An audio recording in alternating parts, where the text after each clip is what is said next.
പയ്യനെ കൊണ്ട് അപ്പനും അമ്മയും ഇങ്ങനെ പിടിച്ചു കൊണ്ടുവരിക. കൺവെൻഷൻ്റെ അവസാന ദിവസം ഈ കുട്ടിയാണെങ്കിൽ വളരെ അസ്വസ്ഥമായിട്ട് വന്നിരിക്കുക. ഞാൻ ഇവൻ്റെ മുഖത്ത് ഇങ്ങനെ പ്രാർത്ഥിക്കാൻ വേണ്ടി കുറച്ച് അന്നവെള്ളം തെളിച്ചപ്പോൾ അവൻ ഭയങ്കര അസ്വസ്ഥനായി.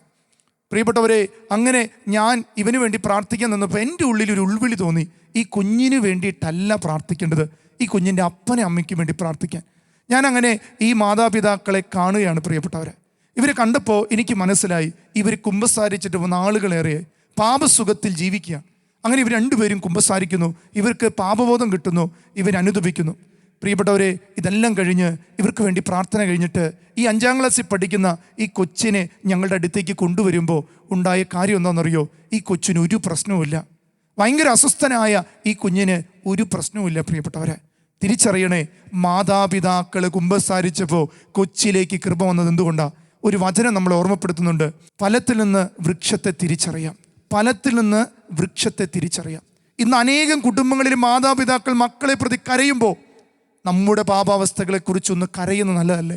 അങ്ങനെയെങ്കിൽ മക്കളിലേക്ക് കൃപ വരും.